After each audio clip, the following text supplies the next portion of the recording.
Hello नमस्कार दोस्तों, मैं विकास कुमार द EDU20 में द EDU24 ऑफिशियल चैनल में आप सभी का स्वागत करता हूं। आज जिस विषय को हम लेकर आ रहे हैं उसका नाम है CDP। क्या नाम है? CDP, child development and pedagogy. ठीक है। और इस CDP में ही हम लोग, ठीक है, आज एक महत्वपूर्ण, ऐसे तो साइंटिस्ट जो मनोवैज्ञानिक हैं वो तो यहाँ पे तीन इम्पोर्टेंट मनोवैज्ञानिक है। एक का नाम है जीन पियाजे, और एक का नाम है वाइगोत्स्की, और एक का नाम है लॉरेंस कोहलबर्ग। ठीक है। तो इन तीनों साइंटिस्टों को हम लोग बारी बारी से देखने वाले हैं, और आज हम जिनके बारे में डिस्कस कर रहे हैं, ठीक है, उनको आप स्क्रीन पे देख सकते हैं। क्या है वो? जीन पियाजे। जीन पियाजे। तो चलिए हम क्लास को शुरू करते हैं। चलिए,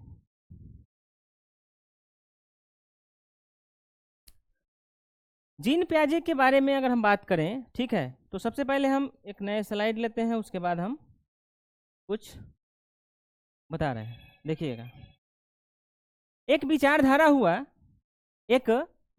हुआ जिसका नाम था संरचनावादी विचारधारा। संरचनावादी विचारधारा। संरचनावादी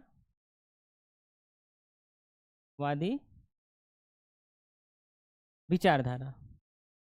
क्या हुआ? संरचनावादी विचारधारा। ठीक है।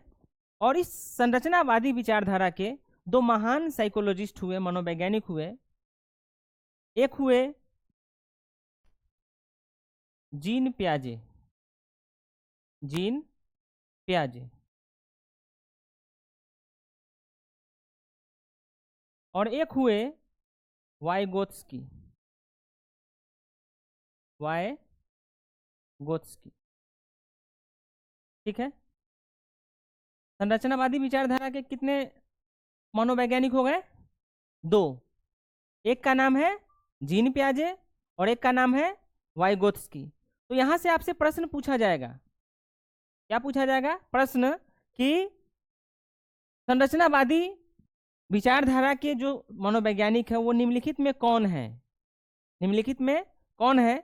तो ये याद रखिएगा, ये दोनों यानी जीन पियाजे और वाइगोत्स्की दोनों संरचनावादी विचारधारा के कवि हैं, साइकोलॉजिस्ट हैं। और संरचनावादी विचारधारा क्या कहती है, इसको हम लोग समझने का प्रयास करेंगे। संरचनावादी विचारधारा दो बातों को कहती है। ऐसे तो बहुत सारी बातों को कहती है, लेकिन उन दो बातों को ध्यान में रखना है जिससे रिलेटेड परीक्षा में प्रश्न आते हैं, और आप लोग अगर यह समझ लेते हैं तो प्रश्न को आसानी से सॉल्व कर पाएंगे। संरचनावादी विचारधारा क्या कहती है कि कोई भी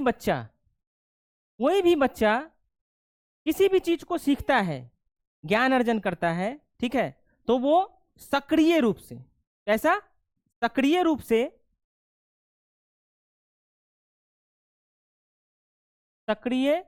से, और वातावरण के साथ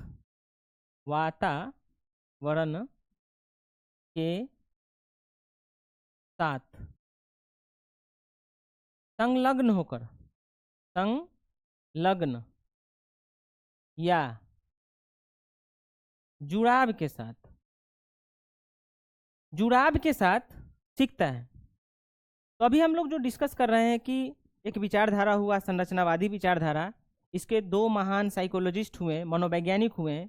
एक का नाम है जीन पियाजे और दूसरा का नाम है वाइगोत्स्की।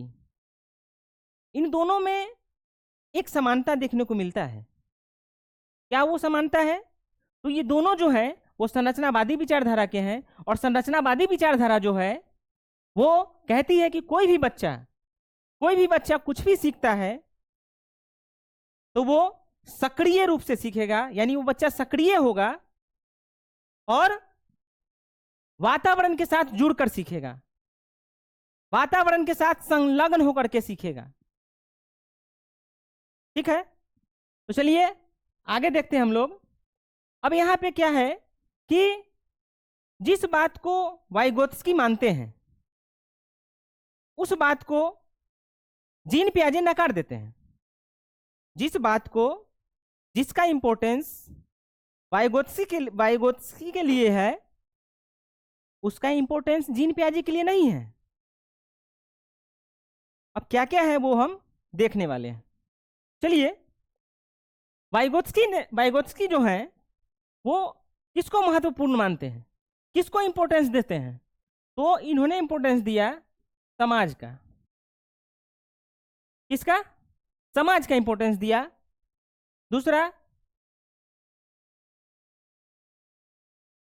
संस्कृति का इंपॉर्टेंस बताया। और तीसरा, भाषा का इंपॉर्टेंस बताया। वाइगोत्स्की जो है वो समाज को महत्वपूर्ण मानते हैं, यानी कहने का मतलब यह है कि बच्चा जो कुछ भी सीखेगा वो सक्रिय रूप से तो सीखेगा ही, वातावरण के साथ जुड़कर सीखेगा, संलग्न होकर के सीखेगा, समाज से जुड़कर सीखेगा, संस्कृति के साथ सीखेगा और भाषा के साथ सीखने वाला है बच्चा।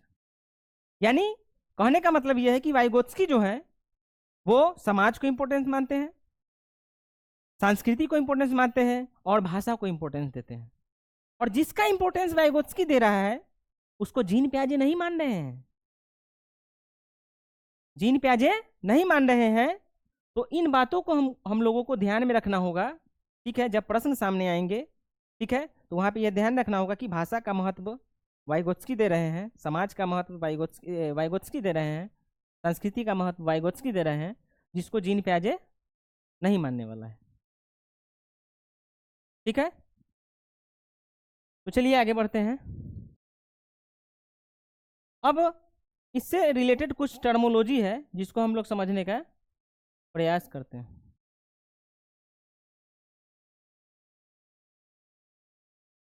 अब यहां देख लेते हैं जीन पियाजे के बारे में। जीन पियाजे के बारे में, तो जीन पियाजे के बारे में बताया जाता है कि इनका, ये तो जीन पियाजे हो गए, इनका जन्म जो है वो 1896 में होता है। कब होता है? 1896 में होता है। और यह स्विट्जरलैंड के रहने वाले थे। कहाँ के रहने वाले थे? स्विट्जरलैंड के रहने वाले थे। देखिए, इनका जो सिद्धांत है वो आपको सभी जगह देखने को मिल जाएगा, ठीक है। लेकिन इनका जो जन्म है, ये मृत्यु है, ये सब भी परीक्षा का जो दृष्टिकोण है वो कब बदल जाता है वो कोई नहीं जानता है, ठीक है। तो हमको ये सब को भी लेकर के साथ में चलना होगा, ठीक है, ताकि हम अधिक से अधिक अंक परीक्षा में, सीडीपी में अधिक से अधिक अंक को उठा सकते हैं। तो यहाँ पे देख लीजिएगा कि इनका जन्म 1896 में हुआ, स्विट्जरलैंड में हुआ, ठीक है, और मृत्यु जो है 1980 में होता है। इनका फील्ड क्या था? तो ये क्या थे? डेवलपमेंटल साइकोलॉजिस्ट थे, यानी संज्ञानात्मक विकास का सिद्धांत जो है वो इन्हीं के द्वारा दिया गया था, ठीक है। पूछा जाता है कि संज्ञानात्मक विकास का सिद्धांत किसने दिया था, तो ये आपका हो जाएगा जीन पियाजे, ठीक है। इनको हम लोग फादर ऑफ कॉग्निटिव, संज्ञान, संज्ञान का क्या मतलब होता है? बुद्धि, नॉलेज, ज्ञान, संज्ञान हुआ, तो संज्ञान का इनको क्या माना जाता है? फादर, पिता कहा जाता है, ठीक है। और इन्होंने ये इंपॉर्टेंट मार्क कीजिएगा यहाँ पे, संज्ञानात्मक विकास का जनक, संज्ञानात्मक विकास सिद्धांत के जनक कौन हो जाएंगे? ये बहुत ही इंपॉर्टेंट है, इसको मार्क कीजिएगा। सीधे ही पूछ देगा कि संज्ञानात्मक विकास के सिद्धांत का जनक कौन है या किसने दिया था, तो आप आंसर क्या देंगे? जीन पियाजे देंगे, ठीक है। अब है यहाँ पे मुख्य कार्य वही हो गया, थ्योरी ऑफ कॉग्निटिव यानी संज्ञान का सिद्धांत, और संज्ञानात्मक विकास का सिद्धांत यही है यहाँ पे, ठीक है। चलिए आगे बढ़ते हैं।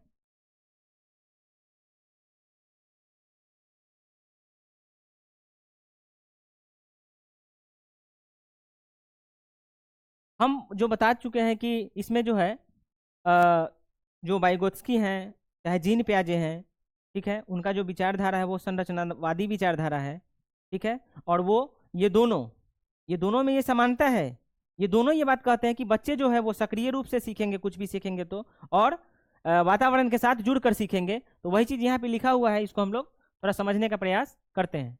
हम पहले बता दिए हैं कि बच्चा जो है वो क्या है? बच्चे सक्रिय शिक्षार्थी हैं। पहले ही बता चुके हैं कि बच्चा क्या होता है? कोई भी चीज सीखेगा वो सक्रिय होकर सीखेगा और वातावरण के साथ जुड़कर सीखेगा। वही चीज यहां पे लिखा हुआ है कि बच्चे सक्रिय शिक्षार्थी होते हैं, ठीक है। यहाँ बच्चे निष्क्रिय प्राप्तकर्ता नहीं होते हैं, ठीक है। यही अब देगा ऑप्शन में देगा आपको कि वाइगोत्स्की के जीन पियाजे के अनुसार बच्चे जो होते हैं वो क्या होते हैं, सक्रिय शिक्षार्थी होते हैं, निष्क्रिय शिक्षार्थी होते हैं, ठीक है। ये इस तरह से आपको देगा, तो वहां पे छांटना होगा आपको। अगला क्या है, वे अपने ज्ञान का सक्रिय निर्माण करते हैं। वही ये चीज है जो पहला लाइन में लिखा हुआ है, वही यहाँ भी लिखा हुआ है कि बच्चे जो है वो ज्ञान का सक्रिय रूप से निर्माण करते हैं। कैसे निर्माण करते हैं, सक्रिय रूप से निर्माण करते हैं, ठीक है। और यह है रचनावाद, वो बता ही दिए हैं कि इसमें इसके जो दो महान साइकोलॉजिस्ट हैं, कौन कौन, जीन पियाजे और वाइगोत्स्की। यहां पे क्या है कि knowledge is constructed not transmitted. कहा गया कि ज्ञान का जो निर्माण होता है, ज्ञान का निर्माण होता है, स्थानांतरित नहीं होता है, ठीक है। ज्ञान का निर्माण होता है, स्थानांतरित नहीं होता है। दूसरा टर्म दूसरा देखेंगे हम लोग कि चिल्ड्रेन जो है, children construct their own understanding. यहाँ बच्चे जो है स्वयं की समझ को विकसित करते हैं। बच्चे जो है क्या करते हैं, स्वयं की समझ को विकसित करते हैं। तीसरा में है अवस्था सिद्धांत। अवस्था सिद्धांत में हम लोग देखने वाले हैं कि विशिष्ट विकास विशिष्ट अवस्था में होता है, ठीक है। अवस्थाएं, अगला है कि stages are universal and sequential. अवस्थाएं सार्वभौमिक और क्रमिक होती हैं। जीन पियाजे जो बताते हैं कि बच्चा का जो भी डेवलपमेंट होता है वो क्रमवार रूप से होता है, और यहाँ पे गुणात्मक परिवर्तन होता है। क्या होता है, गुणात्मक परिवर्तन होता है। क्या होता है गुणात्मक परिवर्तन, तो आपको दो टर्म मिलेगा, एक मिलेगा मात्रात्मक और एक मिलेगा गुणात्मक। क्या मिलेगा, मात्रात्मक और गुणात्मक। मात्रात्मक का मतलब होता है मात्रा, जैसे दिमाग का वजन लगभग सबका बराबर है, दिमाग का वजन लगभग सबका बराबर है, लेकिन सोच अलग अलग है। बच्चे अपने तरीके से सोचते हैं, बड़े अपने तरीके से सोचते हैं, है कि नहीं। बच्चा अपने तरीके से सोचेगा, बड़ा अपने तरीके से सोचेगा। जैसे सपोज कीजिए कि आप चाहते हैं कि हमको एक कार खरीदना है, मान लेते हैं एक कार खरीदना है। आप गए पिताजी के पास, पिताजी को कहें कि पापा सुनते हैं हमको एक कार चाहिए। कार के बारे में पिताजी को बता दिए, तो कार आपको चाहिए, है कि नहीं, तो वो आपका सोच है। लेकिन पिताजी के पास पैसा रहेगा तब ना वो कहेंगे कि हाँ चलो हम खरीद देते हैं तुमको कार। पिताजी कहेंगे बाबू अभी नहीं है पैसा मेरे पास, थोड़ा बात को समझो, ठीक है। और इस तरह से हम लोग, बच्चा जो है वो अपने तरीके से सोचेगा और पिताजी है वो अपने तरीके से सोचेंगे, तो यही होता है। तो ये हो गया आपका गुणात्मक परिवर्तन, यानी अलग अलग सोच। बच्चा का अलग सोच है, और बच्चा अलग सोचता है और बड़ा अलग सोचता है। बच्चा अलग सोचता है और बड़ा अलग सोचता है। और मात्रात्मक का मतलब हो गया कि दिमाग लगभग सबका वही होता है, वजन लगभग वही होता है दिमाग का, लेकिन सोच अलग अलग होता है। तो सोच जो अलग अलग है सबका, वही क्या है, गुणात्मक परिवर्तन है, मात्रात्मक परिवर्तन नहीं। तो पूछा जाता है, ठीक है ना, कि जीन पियाजे के अनुसार किसमें परिवर्तन होता है, मात्रात्मक परिवर्तन होता है कि गुणात्मक परिवर्तन होता है। तो मात्रात्मक तो सेम है, गुणात्मक परिवर्तन होता है, यह ध्यान में रखिएगा, ठीक है। यहां है कि प्रत्येक अवस्था गुणात्मक रूप से भिन्न सोच को दर्शाती है। पहले ही बता दिए हैं कि गुणात्मक का क्या मतलब, सबका अलग अलग अपना अपना सोच है। बच्चा अपने तरीके से सोचेगा, बड़ा अपने तरीके से सोचेगा, यानी गुणात्मक परिवर्तन होगा, मात्रात्मक परिवर्तन नहीं होगा। चलिए आगे बढ़ते हैं। अब यहाँ है कुछ इंपोर्टेंट टर्म जिसको हम लोग समझने वाले हैं, ठीक है। क्या है लिखा हुआ यहाँ पे, स्कीमा। क्या लिखा हुआ है, स्कीमा। जरा यहाँ ध्यान दीजिएगा, यहाँ लिखा हुआ है स्कीमा। स्कीमा क्या होता है, स्कीमा क्या होता है, तो स्कीमा जो है, जैसे आप लोग चिप के बारे में जानते होंगे, पहले मोबाइल में चिप लगता था, चिप जिसमें हम लोग डाटा डलवाते थे। जैसे सिनेमा है, कुछ भी है, मतलब डाटा उसमें डलाता था। तो वही समझिए, स्कीमा जो है वो एक तरह के चिप का काम करता है, जिसमें हम लोग नॉलेज को क्या करते हैं, स्टोर करते हैं। नॉलेज को हम लोग क्या करते हैं, उस स्कीमा में यानी उस चिप में क्या करते हैं, स्टोर करते हैं।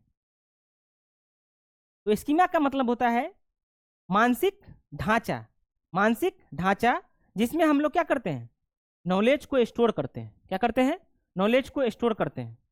वही चीज यहाँ पे लिखा हुआ है कि मानसिक ढांचा या संज्ञानात्मक संरचना, मानसिक ढांचा या संज्ञानात्मक संरचना यह है कि बच्चे का कुत्ते का स्कीमा 4 पैर, पूंछ, मूछ और भौंकना।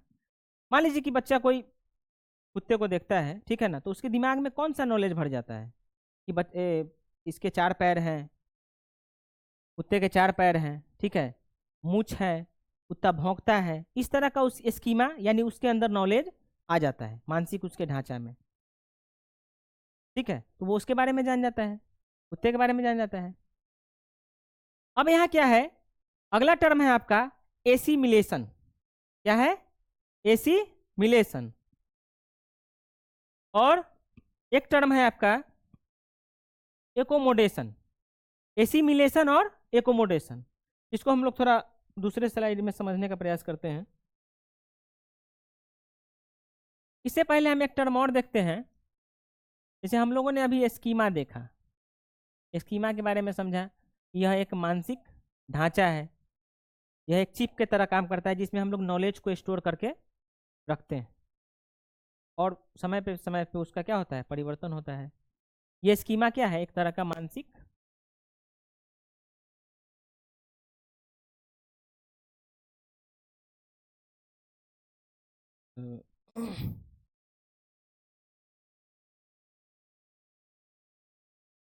मानसिक ढांचा है। स्कीमा क्या है, एक तरह का मानसिक ढांचा है जिसमें हम लोग क्या करते हैं, नॉलेज को स्टोर करते हैं। नॉलेज स्टोर, नॉलेज स्टोर करने का काम करते हैं, ठीक है। और एक जो टर्म है, उस टर्म का नाम है संगठन। क्या नाम है, संगठन।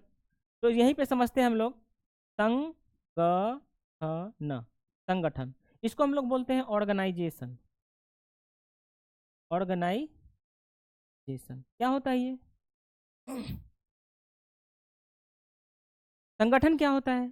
तो संगठन का मतलब होता है, हम लोग संगठन क्यों बनाते हैं, किसी भी चीज को व्यवस्थित ढंग से चलाने के लिए। संगठन का मतलब होता है किसी भी चीज को व्यवस्था में चलाने के लिए, व्यवस्थित रूप से चलाने के लिए हम लोग संगठन का निर्माण करते हैं। अब मान लीजिए कि स्कीमा में जो भी नॉलेज आ रहा है, मानसिक ढांचा जो है उसमें जो भी नॉलेज आ रहा है, उसको हम लोग व्यवस्थित रूप से रखना होता है, ठीक है। और उसके लिए हमको संगठन की आवश्यकता पड़ती है। तो यहाँ पे हम कह सकते हैं कि संगठन जो होता है वो ज्ञान का, किसका, ज्ञान का व्यवस्थित, व्यवस्थित ज्ञान को व्यवस्थित करना, ज्ञान को व्यवस्थित करना ही क्या कहलाएगा, संगठन कहलाएगा। क्या कहलाएगा, संगठन कहलाएगा, ठीक है। स्कीमा का मतलब क्या हो गया, मानसिक ढांचा जिसमें हम लोग नॉलेज को स्टोर करते हैं, ठीक है। संगठन का मतलब क्या हो गया कि हम जो वो नॉलेज को स्टोर कर रहे हैं स्कीमा में, नॉलेज को जो हम स्कीमा में स्टोर कर रहे हैं उसको व्यवस्थित ढंग से कर रहे हैं कि नहीं। तो जो व्यवस्थित ढंग से नॉलेज को स्टोर कर रहे हैं वही क्या है, संगठन है, ऑर्गेनाइजेशन, ठीक है। अब एक टर्म आता है जिसका नाम है अनुकूलन। क्या नाम है, अनुकूलन,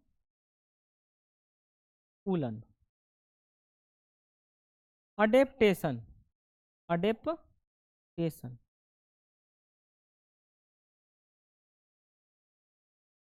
अनुकूलन यानी अडेप्टेशन। अडेप्टेशन का क्या मतलब होता है, वातावरण के अनुसार खुद को ढाल लेना। वातावरण के अनुसार खुद को ढाल लेना ही एडेप्टेशन कहलाता है। क्या कहलाता है, एडेप्टेशन। और इसके दो भाग हैं, एडेप्टेशन के दो भाग होता है। एक का नाम है समावेशन,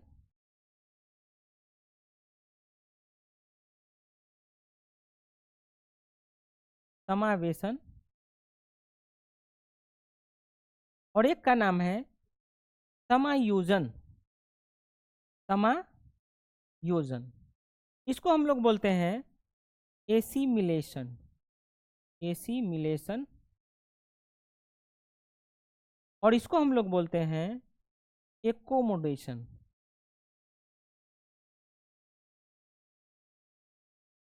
एकोमोडेशन। यानी एडेप्टेशन जो होगा वो दो तरह से होगा, एक का नाम है समायोजन, समावेशन, और एक का नाम है समायोजन, एसिमिलेशन और एकोमोडेशन। तो प्रश्न यहां से आपको काफी ज्यादा देखने को मिलता है और बच्चे यहीं पे फंसते हैं। इसीलिए इसको थोड़ा ध्यान से देखिएगा और समझने का प्रयास कीजिएगा, क्योंकि हम इस तरह से समझाने वाले हैं कि फिर इसके बाद आप भूलिएगा नहीं। अनुकूलन का मतलब तो समझ में आ गया आपको कि एडेप्टेशन होता है और वातावरण के अनुसार ढल जाना ही अनुकूलन कहलाता है। और अनुकूलन दो तरह से होगा, एक होगा समावेशन और दूसरा हो जाएगा एकोमोडेशन। तो चलिए बारी बारी से हम इसको समझने का प्रयास करते हैं। पहले हम लोग समझेंगे एसिमिलेशन क्या होता है और फिर समझेंगे कि समायोजन क्या होता है। पहले समझ लेते हैं कि समावेशन, समावेशन यानी एसिमिलेशन।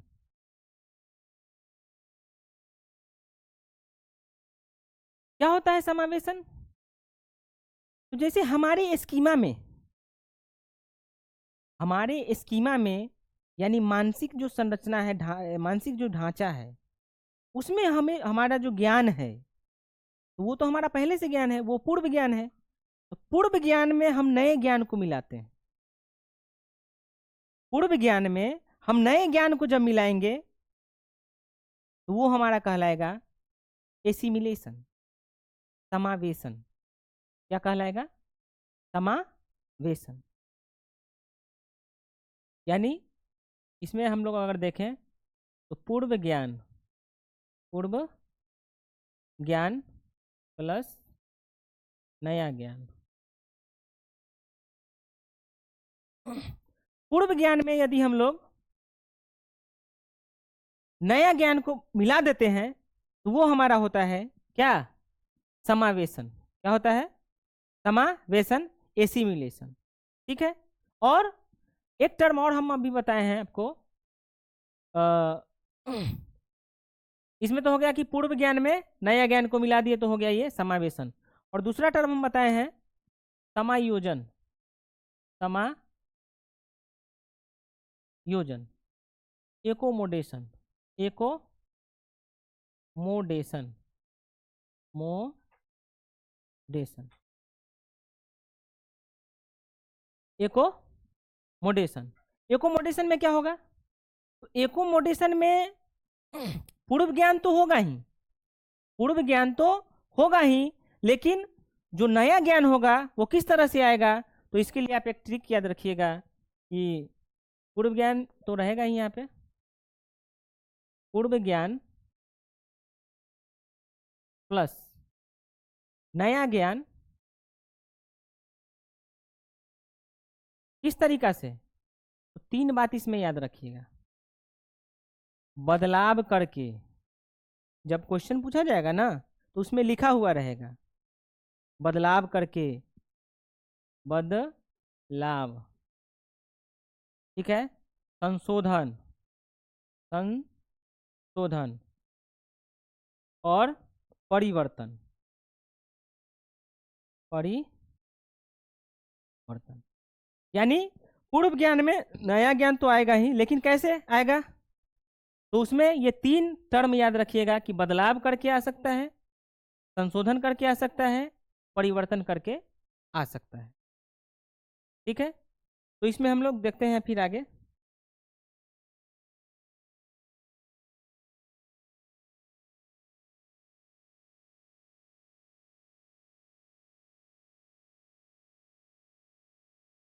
यहाँ तक तो हम हो गया, यहाँ पे इसको पढ़ के बता देते हैं क्या है। एसिमिलेशन आत्मसाती करना या समावेशन करना, वही टर्म होता है, यहाँ पे लिख सकते हैं समावेशन, समावेशन।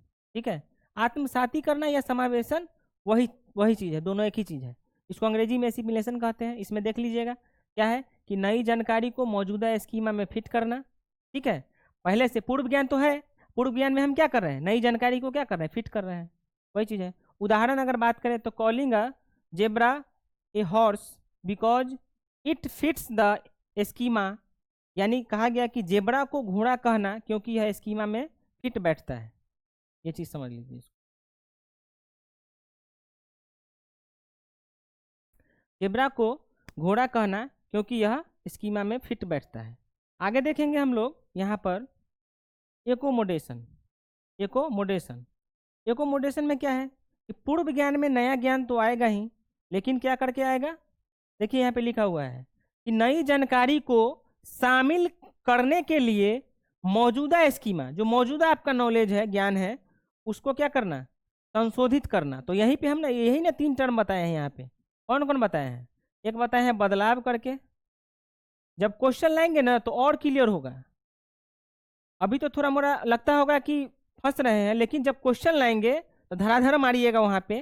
ठीक है, क्योंकि क्वेश्चन से और ज्यादा क्लियर होने वाला है। बदलाव करके, संशोधित करके, संशोधित करके,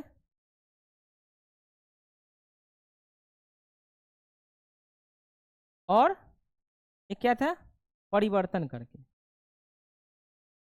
पुराने जानकारी में यानी पुराना ज्ञान में हम लोग नए ज्ञान को जो जोड़ेंगे, पुराना ज्ञान में जो हम लोग नए ज्ञान को जोड़ेंगे तो इस तरह से जोड़ेंगे, बदलाव करके, संशोधित करके और परिवर्तन करके। ठीक है, तो ये आपका हो गया एकोमोडेशन। घोड़े से अलग जेब्रा के लिए नया स्कीमा बनाना, घोड़े से अलग जेब्रा का नया स्कीमा बनाना, ये है आपका इसका एग्जाम्पल। ठीक है, चलिए आगे बढ़ते हैं। ये देख ही लिए है स्कीमा, मानसिक ढांचा होता है, इसमें क्या है, नॉलेज स्टोर होता है। संगठन का मतलब बता दें, ज्ञान को व्यवस्थित करना। अनुकूलन, इसके 2 भाग हो जाते हैं। अनुकूलन का क्या मतलब, वातावरण के अनुसार ढल जाना अनुकूलन होता है। समावेशन, ये हम लोग आगे देखे हैं कि पूर्व ज्ञान में नए ज्ञान को जोड़ते हैं, वो समावेशन होता है। और पूर्व ज्ञान में नया ज्ञान तो अबे करेगा, लेकिन बदलाव करके, संशोधित करके, परिवर्तन परिवर्तन करके, तो वो आपका आ जाएगा समायोजन में। ठीक है, आगे बढ़ते हैं। यहाँ है, आप देख लीजिए, समावेशन पूर्व ज्ञान प्लस नया ज्ञान, और यहाँ है समायोजन यानी एकोमोडेशन पूर्व ज्ञान प्लस नया ज्ञान, लेकिन क्या क्या करके, बदलाव करके, संशोधित करके, परिवर्तन करके। क्वेश्चन जब लाएंगे तो और ज्यादा क्लियर होने वाला है। अब क्या है, इक्विलिब्रेशन यानी सामयिकरण, सामयिकरण। ठीक है, देखिए संसार में हर चीज जो है ना वो अपने आप को बैलेंस करना चाहती है। हर एक चीज अपने आप को क्या करना चाहती है, बैलेंस करना चाहती है। बैलेंस अगर नहीं करेगा तो मामला बिगड़ सकता है। इसलिए यहाँ पे देखिएगा कि सामयिकरण का मतलब होता है बैलेंस करना ही। क्या होता है, बैलेंस करना है।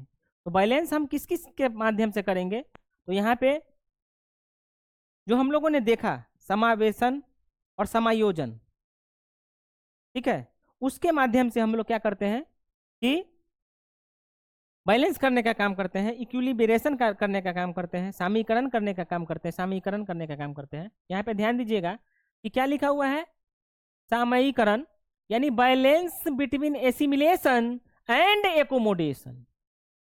एसिमिलेशन और एकोमोडेशन के बीच क्या करना, बैलेंस करना। क्या करना, बैलेंस करना।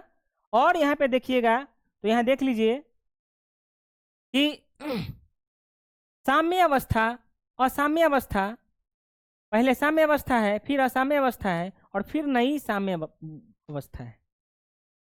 तो इस तरह से हम क्या करते हैं, ये आपका बैलेंसिंग का काम करेगा, एसिमिलेशन और एकोमोडेशन। और वो हो जाएगा आपका इक्विलिब्रेशन यानी साम्यीकरण। जब प्रश्न आएंगे सामने ना तो और ज़्यादा क्लियर होगा, ये ध्यान में रखिएगा। और अगले सेशन में भी जुड़ के रहिएगा। जिस तरह से इस सेशन में आप हमें सराहेंगे, प्यार देंगे, उसी तरह से अगले सेशन में भी अधिक संख्या में आप लोग जुड़ के रहिएगा। एडेप्टेशन हम बता ही दिए हैं। एडेप्टेशन का मतलब होता है वातावरण के अनुसार ढल जाना।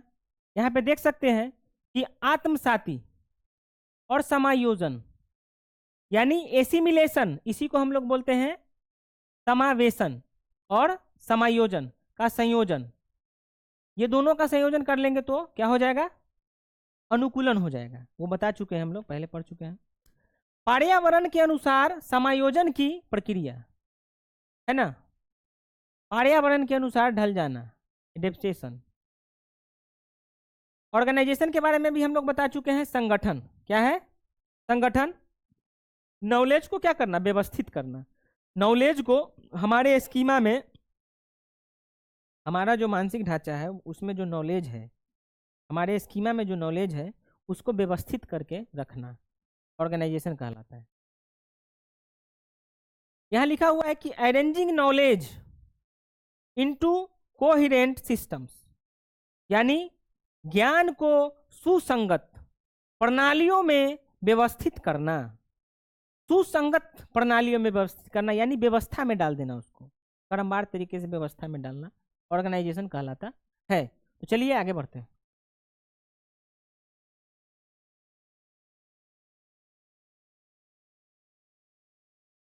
तो हम लोग जो है इतने जो टर्म को हम लोगों ने देखा, उसको हम लोग क्या करते हैं कि फिर से थोड़ा उसको रिकॉल करने का प्रयास करते हैं। क्योंकि नए नए जो टर्म होता है उसको जब बार बार सुनिएगा तभी जाके वो आपके दिमाग में घुसने वाला है। जैसे हम लोग क्या चर्चा किए, हम लोग जो चर्चा किए हैं वो पहले हम क्या बताए थे?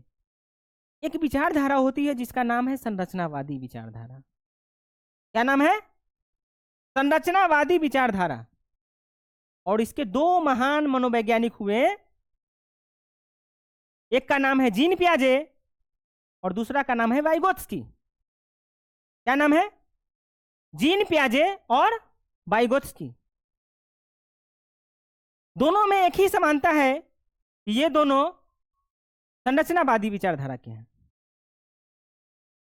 क्या समानता है? दोनों संरचनावादी विचारधारा के हैं। और संरचनावादी विचारधारा क्या कहती है कि बच्चा कुछ भी सीखेगा, बच्चा कुछ भी सीखेगा तो वो सक्रिय होकर सीखेगा और वातावरण के साथ जुड़ करके सीखेगा, संलग्न होकर के सीखेगा। उसके बाद हम लोगों ने स्कीमा को देखा।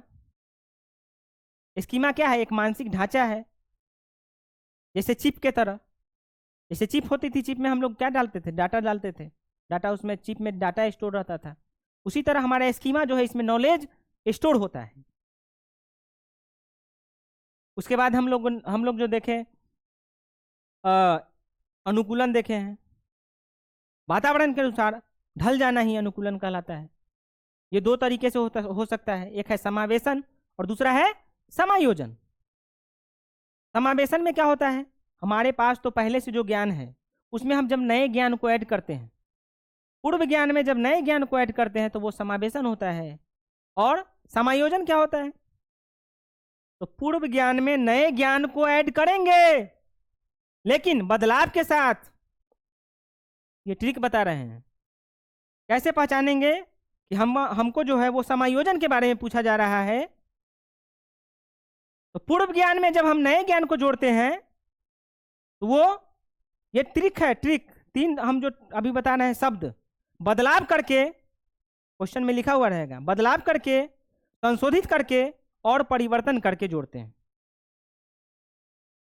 तो वो हमारा हो जाता है समायोजन, एकोमोडेशन। ठीक है? इस तरह से जो है हम आज यहीं तक क्लास को रखेंगे और आशा करते हैं कि आप लोगों को इस क्लास से या इस इंस्टीट्यूशन से द edu24 से जुड़कर बहुत लाभ मिल रहा होगा। तो अधिक से अधिक आप इस चैनल को शेयर कीजिए और जितना अधिक को आप जोड़ पाइएगा जोड़िए, और बेल आइकन को दबा के रखिएगा ताकि जो वीडियो आता है, जो वीडियो यहाँ से अपलोड होता है, वो आपके पास उसका नोटिफिकेशन सबसे पहले पहुँचे और आप उसका लाभ उठाएं। तो इस प्रकार हम लोग जो है वो संरचनावादी विचारधारा को आज देखें। दो साइंटिस्ट जीन पियाजे और वाइगोत्स्की जो है वो जिसको मान रहे हैं उसको जीन पियाजे जो है वो नकार रहा है। जाहिर सी बात है, एक को जो मानता है दूसरा उसे नकार देता है।